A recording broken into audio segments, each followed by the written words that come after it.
friends, Visi Expert YouTube channel ge nimagellarigoo swagata. So friends, today we have to discuss about the most important questions on based on PHP and MySQL.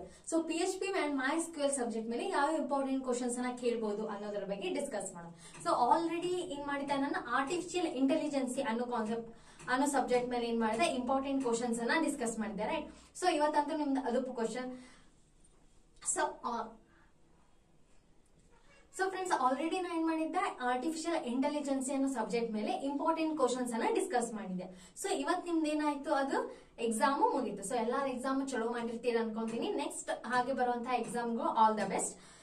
ಅಲ್ಲಿ ಏನಾಗಿದ್ದು ನಿಮ್ಗೆ almost all ಎಲ್ಲ ಏನ್ important ಇದೆ ಅವ ಎಲ್ಲ questions ಏನಾಗ್ಯಾವ ನಿಮ್ಗೆ ಅಲ್ಲಿ ಬಂದಾವು. So ಅದು ನೋಡಿ ನಂಗೂ ಕೂಡ ಇವತ್ತು ಕ್ವಶನ್ ಪೇಪರ್ ನೋಡಿ ತುಂಬಾ ಖುಷಿ ಆಯ್ತು. ಸೊ ಇದೇನ್ ಮಾಡೋಣ, ನೆಕ್ಸ್ಟ್ PHP ಅಂಡ್ MySQL ಮೇಲೆ ಯಾವ ಕ್ವಶನ್ಸ್ ಅನ್ನ ಕೇಳ್ತಾರೆ ಅನ್ನೋದು ನೋಡೋಣ. ಸೊ ಫಸ್ಟ್ ಏನ್ ಮಾಹಿತಿ, ನಿಮ್ದು ಎಕ್ಸಾಮ್ ಪ್ಯಾಟರ್ನ್ ಈ ಸಾರಿ ಏನೈತಿದೆ 2, 5, 10 ಅಂತ ಐತಿ. ಸೊ ಬರೆಯೋದು ಕೂಡ ಹಾಗೆ ಜಾಸ್ತಿ ಇರುತ್ತೆ. ಸೊ ಏನ್ ಮಾಡಿ 2 ಅವರ್ಸ್ ದಲ್ಲಿ ನಿಮ್ಗೆ ಬರೆಯೋದು ಕೂಡ ಸ್ವಲ್ಪ ಜಾಸ್ತಿ ಅನ್ಸುತ್ತೆ. ಸೊ ಹಾಗಾಗಿ ನೀವೇನ್ ಮಾಡಿ ಕರೆಕ್ಟ್ ಆಗಿ ಎಲ್ಲಾನು ಬರ್ಕೊಂತ ಹೋಗಿ. ಫಸ್ಟ್ ಯೂನಿಟ್ ಏನೈತಿ, ಫಸ್ಟ್ ಯೂನಿಟ್ ನಿಮ್ಗ introduction to PHP first unit. So ಇರೋದ್ 4 ಯೂನಿಟ್, ಅದರಲ್ಲಿ ಫಸ್ಟ್ ಯೂನಿಟ್ ಯಾವುದು, introduction to PHP, right? So first ಏನ್ ಕೇಳ್ಬೋದು ಅವರು 2 ಮಾರ್ಕ್ಸ್ ದಲ್ಲಿ, ಡಿಫೈನ್ PHP ಕೇಳ್ಬೋದು, ವಾಟ್ ಈಸ್ ವೇರಿಯಬಲ್ ಅಂತ ಕೇಳ್ಬೋದು, ಡಿಫೈನ್ ಡೇಟಾ ಅಂತ ಕೇಳ್ಬೋದು, explain the features of PHP, explain the embedded in PHP code in your web page, how to send a data to the web browser, ಯಾವ ರೀತಿ ನೀವು ಡೇಟಾನ send ಮಾಡ್ತೀರಿ web browser ಗೆ using PHP, explain the data types in PHP, explain keyword in PHP, define the operators and explain the types of the operators. So ಇವು ಇಷ್ಟೇನು most important question based on first unit ಮೇಲೆ ಕೇಳುವಂತ questions. ಅದೇ ರೀತಿ second unit ಅನ್ನ ನೋಡೋಣ. Second unit ಏನೈತಿ, programming with PHP ಅಂತ ಐತಿ. So what is the conditional statement in PHP, explain the types of the conditional statement. ಏನ್ ಮಾಡ್ಬೇಕು, ಕಂಡೀಷನಲ್ ಸ್ಟೇಟ್ಮೆಂಟ್ ಅಂದ್ರೆ ಏನು ಅಂತ ಬರೋದು ನೀವೇನ್ ಮಾಡ್ವಿ, ಅದ್ರ ಟೈಪ್ಸ್ ಅನ್ನ ಏನ್ ಮಾಡಿ ಎಕ್ಸ್ಪ್ಲೇನ್ ಮಾಡಿ. Next question, define the loop, explain the looping statements. So loop ಅಂದ್ರೆ ಏನು, ಸೊ ಅದ್ರದ್ದು ಏನ್ ಮಾಡ್ಬೇಕು, ಲೂಪಿಂಗ್ ಸ್ಟೇಟ್ಮೆಂಟ್ಸ್ ಅನ್ನ ನೀವು ಎಕ್ಸ್ಪ್ಲೇನ್ ಮಾಡ್ಬೇಕು. What is the array, explain the types of the array. So array ಅಂದ್ರೆ ಏನು, ಅದ್ರ ಟೈಪ್ಸ್ ಯಾವ್ಯಾವ ಅದಾವ ಅನ್ನೋದನ್ನ ಎಕ್ಸ್ಪ್ಲೇನ್ ಮಾಡ್ಬೇಕು. ಸೊ ಈ ರೀತಿ ಕ್ವಶನ್ಸ್ ನಿಮಗೆ ಆಲ್ಮೋಸ್ಟ್ 5, 10 ಮಾರ್ಕ್ಸ್ ದಲ್ಲಿ ಕೇಳುವಂತ ಚಾನ್ಸಸ್ ಇದೆ. ಸೊ ಪರ್ಟಿಕ್ಯುಲರ್ ಆಗಿ ಹೇಳಕ್ಕಾಗಲ್ಲ ಇದನ್ನ 5 ಮಾರ್ಕ್ಸ್ಗೆ ಕೇಳ್ತಾರೆ, 10 ಮಾರ್ಕ್ಸ್ಗೆ ಕೇಳ್ತಾರೆ ಅಂತ. ಸೊ ನೀವು ಈ ರೀತಿ ಯಾವ್ಯಾವ ಇರುತ್ತೆ ನೋಡಿ, define loop, explain looping statement ಆಗಿರ್ಬೋದು, ಕಂಡೀಷನಲ್ ಸ್ಟೇಟ್ಮೆಂಟ್ ಆಗಿರ್ಬೋದು, ಆಪರೇಟರ್ಸ್ ಆಗಿರ್ಬೋದು, ಅರೇ ಬಗ್ಗೆ ಆಗಿರ್ಬೋದು, ಟೈಪ್ಸ್ ಆಫ್ ಅರೇ ಆಗಿರ್ಬೋದು. ಸೊ ಅವನ್ನೆಲ್ಲ ಏನ್ ಮಾಡಿ ನೀವು 10 ಮಾರ್ಕ್ಸ್ಗೆ ಬರೆಯೋಷ್ಟು ಏನ್ ಮಾಡಿ ಓದ್ಕೊಳ್ಳಿ.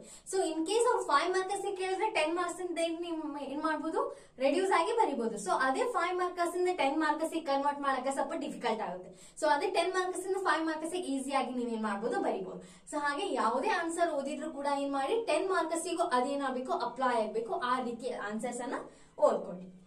Difference between index and associative array, explain the multi dimensional array, explain implicit and explicit casting in PHP. So ಇದನ್ನ ಡಿಫರೆನ್ಸ್ ಕೂಡ ಕೇಳ್ಬೋದು ಅಥವಾ ಎಕ್ಸ್ಪ್ಲನೇಷನ್ ಕೂಡ ಕೇಳ್ಬೋದು. Next unit, using a function, class, object, forms in PHP. So next unit ಇದ್ರ base ಮೇಲೆ ಯಾವ ಕೇಳ್ತಾರ, ಡಿಫೈನ್ ಕ್ಲಾಸ್ ಕೇಳ್ಬೋದು, ಆಬ್ಜೆಕ್ಟ್ ಕೇಳ್ಬೋದು, explain the functions in PHP ಕೇಳ್ಬೋದು, ಡಿಫೈನ್ ಫಂಕ್ಷನ್ ಅಂತ ಕೇಳ್ಬೋದು 2 marks, difference between formal parameters and actual parameters 5 marks ಕೇಳ್ಬೋದು, define recursion 2 marks, explain the date and time function 2 marks ಕೇಳ್ಬೋದು. ಇನ್ ಕೇಸ್ 5 ಮಾರ್ಕ್ಸ್ ಕೂಡ ಕೇಳ್ಬೋದು. What is string, explain the string function. So string ಅಂದ್ರೇನು, ಅದ್ರ function ಯಾವ್ಯಾವ ಅಂತ explain ಮಾಡ್ಬೇಕು. Define inheritance. So inheritance concept ತುಂಬಾ ಇಂಪಾರ್ಟೆಂಟ್. ಸೊ ಅದ್ರ ಮೇಲೆ ನೋಡ್ಕೊಳ್ಳಿ. ಎಕ್ಸ್ಪ್ಲೇನ್ ದ ಕನ್ಸ್ಟ್ರಕ್ಟರ್ ಅಂಡ್ ಡಿಕನ್ಸ್ಟ್ರಕ್ಟರ್, ಇದು ಕೂಡ ಇಂಪಾರ್ಟೆಂಟ್. ಕನ್ಸ್ಟ್ರಕ್ಟರ್ ಅಂಡ್ ಡಿಸ್ಕನ್ಸ್ಟ್ರಕ್ಟರ್ ಕೂಡ important concept. Define HTML, handling the HTML form data in PHP. Explain the data types. Data types, it is also important question. ಅದನ್ನು ಕೂಡ ನೋಡ್ಕೊ. So next unit, last unit ಯಾವುದು, accessing the MySQL. So ಅದ್ರಲ್ಲಿ ಯಾವ್ದು ಕೇಳ್ಬೋದು, ಅಲ್ಲಿ 2 marks ಕೇಳುವಂತಹ questions ತುಂಬಾನೇ ಕಡಿಮೆ ಇದೆ. ಸೊ 5 ಮಾರ್ಕ್ಸ್ 10 ಮಾರ್ಕ್ಸ್ ಕೇಳುವಂತ ಚಾನ್ಸಸ್ ಇದೆ. Explain MySQL commands. MySQL commands ಅನ್ನ ನೀವೇನ್ ಮಾಡ್ಬೇಕು, ಎಕ್ಸ್ಪ್ಲೇನ್ ಮಾಡ್ಬೇಕು. Next, explain the PHP MySQL function. So function ನ ಕೂಡ ಎಕ್ಸ್ಪ್ಲೇನ್ ಮಾಡ್ಬೇಕು. How to connecting to MySQL and selecting the database ಕೇಳುವಂತ ಚಾನ್ಸಸ್ ಇದೆ 5 or 10 marks. Define database. So 2 marks ಕೇಳುವಂತ ಚಾನ್ಸಸ್ ಡಿಫೈನ್ ಡೇಟಾಬೇಸ್ ಅಂತ ಕೇಳ್ಬೋದು. ಬಟ್ ನಿಮಗ 2 ಮಾರ್ಕ್ಸ್ ಎಲ್ಲಿ ಜಾಸ್ತಿ ಬರ್ತಾವು ಅಂತಂದ್ರ ಫಸ್ಟ್ ಯೂನಿಟ್ ಮತ್ತು ಥರ್ಡ್ ಯೂನಿಟ್ ದಲ್ಲಿ ಜಾಸ್ತಿ ಬರುವಂತ ಚಾನ್ಸಸ್ ಇದೆ. ಸೆಕೆಂಡ್ ಯೂನಿಟ್ ದಲ್ಲಿ ಜಾಸ್ತಿ 5 ಮಾರ್ಕ್ಸ್ 10 ಮಾರ್ಕ್ಸ್ ಕೇಳುವಂತ ಚಾನ್ಸಸ್ ಇದೆ. ಇದು 1 ಮತ್ತು 3 ದಲ್ಲಿ 2 ಮಾರ್ಕ್ಸ್ 5 ಮಾರ್ಕ್ಸ್ ಕೇಳಬಹುದು.